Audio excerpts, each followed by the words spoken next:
Hey everybody, I'm here with Kay with Growmentum Group, and we are just taking a moment to share with you some important learnings and some important tools that we've been using with church leaders around the country during this current crazy season that we found ourselves in as we have tried to lead well and lead effectively moving forward. But one of the things we want to focus on today, in the few moments that we have, is not just defining where we are, but more importantly, defining and helping you define with your teams where we're headed. What a lot of people have been calling, and we'll use the same term for the next few moments, the new normal. And so we've developed what we call these COVID crisis tools. And so Kay's going to share the screen a little bit, and we're going to walk through this together. And what we know about COVID is in the midst of chaos, in the midst of any crisis, there is ground to be gained. And so what you're about to see is principles that work in our current situation, but are also principles that would be effective in leading through other crises that are sure to come in the future from the learnings that we have now. So let's start with that curve, Kay. And we call it a curve because in most cases you see a life cycle like this, and the goal of the organization is to really analyze where they are in the life cycle. And when they get to that peak, that top section, to reinvent themselves or re-energize themselves and move up. But because of all of the conversation around flattening the curve, we thought it would be good to look at this current crisis in the format of a curve, with the idea of as we flatten the curve towards the new normal. So you see normal on the left, that was January, February, all the 2020 vision and what we're going to do. New normal on the right, which we hope and we pray we're moving towards, or we are moving towards, whether we like it or not. On the left, you see where we've been, and that is crisis, middle of March for most of us. We react as leaders, as organizations, as churches. We pivot. For some of you, that was a quicker pivot. For others of you, as we moved to, as people moved outside of our physical locations, we had to pivot to how do we get content? How do we engage? How do we do those things? We organized that. We organized our teams. We resourced it, and then we executed. And what we found is most people did sort of a wash, rinse, repeat cycle with that. And so as we did that initially, within the first week or two, we were constantly evaluating and repeating that. So we had to pivot again, and we had to learn new things. And some of those pivots were happening quickly, where we might have taken time in the past, in the old normal, to process and evaluate. We were moving sometimes within hours or days to pivot, organize, and execute. And where we believe we find ourselves today in some way, shape, or form is what we're calling the current norm. And that's where we've arrived after 8 to 10 weeks of church online and working remotely and lots of Zoom calls and too many webinars and too many emails, that this is kind of the current norm of where we are. But we begin to have conversations around reentry. And for us at Growmentum, language creates culture. So we believe that reopening is not the correct term, that re-entry is the better term. Because if we've talked for the last 2 months around the idea that the church is not a building, that we are the church, but then suddenly we begin to say, but we're really only the church when we reopen the building, that's not effective vision. And so we want to encourage you to use the term re-entry. But before we get to re-entry that leads to new normal, we've developed some tools, and we want to encourage you to use these tools with some really important conversations. And we're calling it reshaping, reinvention, revision towards re-entry and the new normal. Let me say them one more time: reshaping, reinvention, revision towards reentry. And Kay, we've got a great tool that's been used and worksheets that we can send people if they ask for it, to help them have these three conversations. Why don't you share with them the reshape idea first? Because this has been extremely, extremely helpful. Yeah, absolutely. As we've been navigating with leaders and with churches, one of the challenges that we are having with the leaders is making sure that, yes, they have been on the left side of this curve, right? And they have been reinventing a lot of the different things and sharing best practices with one another to be able to get better at what they're doing right now, because everybody's trying to figure this thing out. But then everybody is now again rushing to the reentry conversation. And if we do so without using this as an opportunity to be able to reshape, reinvent, and revision, we're losing incredible opportunity to be able to make some great leadership decisions. So this is where this tool comes into play, and we call it Reshape. Reshape is something that comes from understanding of recovery. Let's say, for example, after the Great Depression, there was a recession that happened, and there was recovery shapes that actually happened in the economy.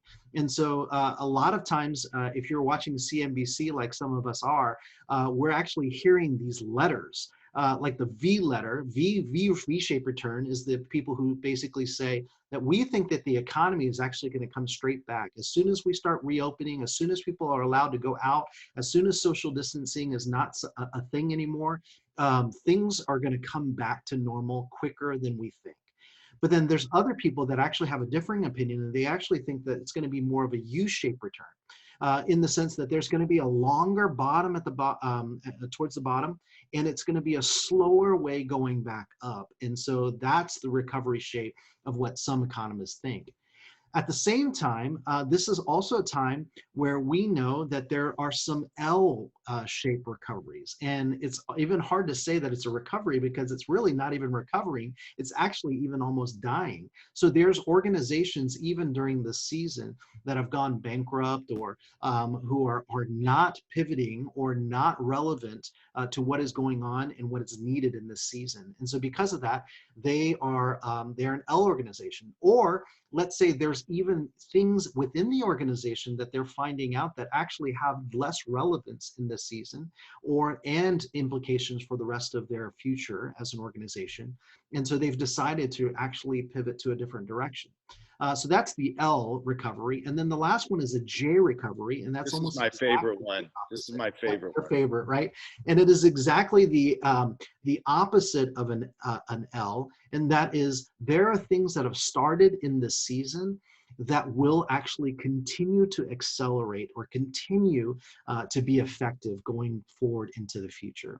So when we started looking at these shapes, we thought, what are the implications? There are probably implications for the church as we start using this and understanding the recovery that happens in the economy, that it also we could actually use these as a tool to be able to make some predictive and preemptive decisions for the future of our church. Now, talk about those two words real quick, Kay. Sure, absolutely. So the predictive is things that we, based upon our leadership intuition, based upon what we know about the track record of the organization, we know or we think that this is the way it's going to happen. Maybe this is going to be an L based upon our predictive understanding of things. And so we make some predictive decisions around that. But there's other things that we need to make preemptive decisions about. And this is the opportunity that we have to be able to make those decisions ahead of the curve, if you will, right? So this is an opportunity for us to be able to look at the different ministries and make some proactive rather than reactive decisions around that.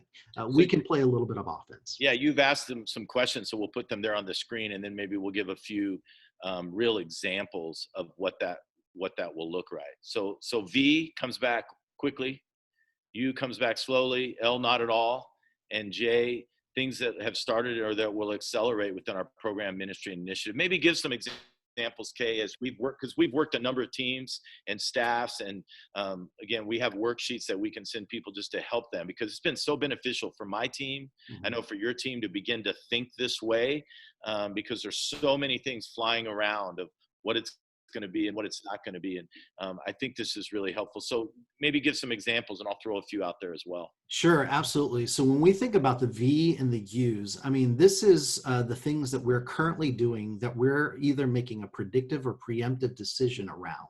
Let's say, for example, predictively or preemptively say, we want our physical attendance to come back as quickly as possible. There are certain churches that are doing that. But they're also finding out that as they're opening up their, let's say, for example, locations sooner than later for adults, they're not necessarily doing it for their kids.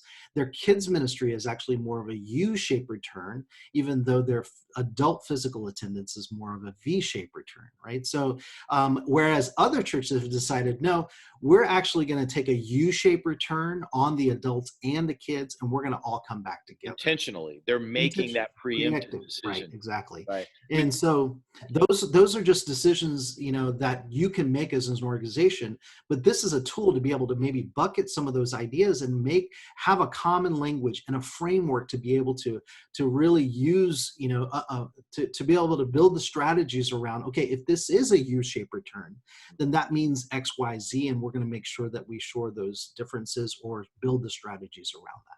One of the things that's interesting with the way this lays out, and we did this intentionally, is the L and the J sort of form a U if you push them together, right? So one of the things we're encouraging you as leaders to do is to think about, as you eliminate things appropriately. Again, either they should have been gone a long time ago and this is an opportunity, or you realize now that they need to go. But you're also, as you're ramping those things down, you're able and given bandwidth to begin to ramp those things up at the same time. And so you think about things that in a lot of cases churches are going to start considering, right? Online presence.